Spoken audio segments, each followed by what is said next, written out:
Hello, I'm Danielle with the Quidditch Post, and Tyler and I are going to be talking about the upcoming MLQ championship. Tyler Walker is the head coach and beater for the Indianapolis Intensity, and his team is entering the championship weekend with a 7-2 record, making them the North Division champs. Tyler, thank you so much for joining us today. Yeah, no problem. Happy to be here. Yeah. So with the championship coming up, what will it take for you guys to win it all? I think the biggest thing is just kind of using everything we prepared all season for that one weekend, giving everything we have. I know it sounds kind of cliche, but like we just need to leave like everything on the field each game, especially the way that the tournament is set up. It's kind of something different than what we've played in before. And so winning every game for us is crucial, not having to play extra games on Saturday. But really, I think the biggest thing is just like trusting each other, trusting our teammates, and keeping cool heads in the heat of Texas. It's going to be hot. It's gonna be very So hot you down guys, there. oh yeah, definitely. Uh, so you guys have played 7 snitch range games this season. How do you think that might prepare you for the championship? Yeah, so I see it as kind of like a trial by fire. We have a lot of people who haven't really been in that situation, haven't really been in a stressful snitch range game before. A lot of our players come from teams who don't play like that level of competitive Quidditch like during the USQ season. So that I think is going to be huge for us, especially those players when we inevitably have to play games like that in Texas when we're in a 2 game or in a 3 game series, and we're like fighting to try to stay in the tournament. Whereas other teams like Boston, who haven't played an in-range game like all year, really like the past 2 years, I think are going to be a little bit more out of their element when they have to be in that situation. So I think we're coming in really prepared, and like it's definitely stressful during like the regular season we had to do that, but I think it's going to pay off in League City. Definitely. Has there been any specific way that you guys have been preparing for the championship? Nothing drastic like practice wise. Really, we're kind of toning down physicality a little bit just so everyone's going to be healthy uh, to be able to play big minutes in Texas. And now that the pods have been released, we are focusing more on the teams in our pods for like film sessions and stuff like that. But really, there's not a ton that we're changing. We're just kind of like continuing to work same as usual. Right. Was it difficult selecting your roster for the tournament? Yeah, absolutely. Coming into the season for Ball State, like I really never had to cut a ton of people. We only had like maybe 4 or 5 people at most each time we had to make a roster. And with this, for each series, we're having to cut about 9 people, which is a lot of people, and they're all really talented players. But I think everyone on the roster, or everyone on and off the roster, believes that we're bringing the best 21 possible. So I think we're ready, and it was a tough decision, but I think everyone understands like what we're going down there for. Right. That's not an easy decision. No, absolutely not. Some like unfortunate and fortunate circumstances for certain players like made it easier because they weren't able to go. But in general, yeah, it's. I mean, we think a lot about each roster spot.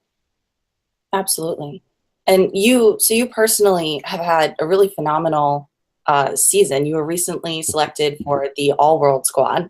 And so, what does that mean to you? And how has it been playing with 3 different teams with Ball State, with Intensity, and Team USA? Yeah. So Team World was a huge honor. I think like in the moment, I wasn't like quite as prepared to to be like as happy as I should have been for it. We had just like lost to Australia, and that I think was kind of like kind of drifting in my mind at the time. But yeah, it was a huge honor. It was something I was super not suspecting when Molly Lensing pulled me like away from the circle. I actually thought I was like in trouble at first. Like I was trying to think of like something I'd done wrong before she told me that was happening. But the best part of that was that my mom was in Germany at the time, and she was just like ecstatic. She was shaking. She was so happy that had happened. Um, so yeah, but like now looking back, like it's yeah, just a huge honor to be named to Team World, and um, yeah, I just am really happy I got that experience with Team USA. The weirdest part of that was just kind of the high expectation level that was set for that team for playing for like Ball State Intensity. We never really have like this expectation to not just like win games, but like to dominate every other team, and that was that was kind of unreal coming into that situation. Whereas like for Ball State, when we made our Final Four run, like after we lost, we were, we wish we had won, but like immediately we like understood that we had made it to the Final Four, like we'd done something incredible. Definitely. And then for intensity, I coach, which is a lot more work. And then on top of that, we're a team spread out across 3 different states, and so it's a lot of personal accountability and trying to hold players in a couple states away out and keep pushing for the goal of championship. Yeah. Well, okay, so refocusing back on Major League Quidditch for a second. Yeah. So the pools were just released. So is there a Yep. team that you're looking forward to face, either in pool play or in bracket play? In pool play, I mean, I think all the 3 teams in our pool are going to be a lot of fun to play against. I have a lot of fun beating against like really good beaters, and we have plenty of those in our pool.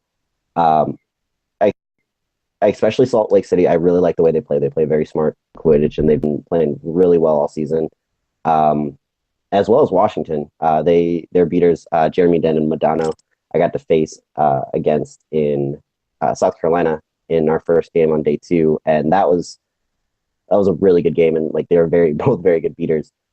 And then New Orleans too. I mean, Tad Walters, Josh Mansfield, Cody LeBeau are all just gonna, I'm sure, give us tons of. Don't know if I can say hell, but tons of hell on day 1. So I think like from the get go, I think we're going to be in like really good games, and I'm excited for it and hope that we can play well and come out of our pod. And then I'm really looking forward to playing Boston if we can get to day 2. I've never gotten to play against Max Havlin in like an official game. We scrimmaged like a little bit over in Germany, and I think we were pretty even. So I'm excited to see like what happens when we're on our own respective teams.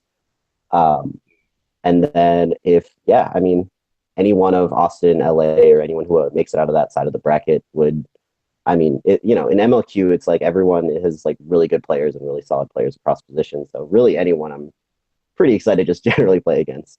Bad Yeah, answer, absolutely. but yeah. No, it was good. It's good.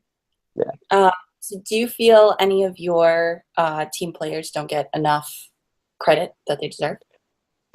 Yeah. I mean, my entire team deserves like a lot of credit for just like putting up with me on like a weekly basis. But aside from them, I think the biggest thing is just that our male beaters besides myself don't get a ton of credit just because I think I like overshadow with like the hype or whatever.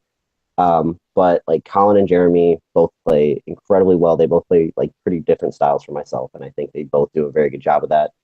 As well as Matt Brown, who has been pulling double duty all season, and is someone like I don't think a lot of people know about, but I personally think is one of the best top chasers and beaters in the country.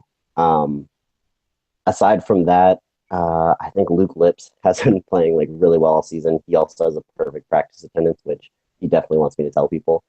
Um, and then Cami Lang is someone who it's her first year playing, but has been absolutely balling out for us this year at Chaser.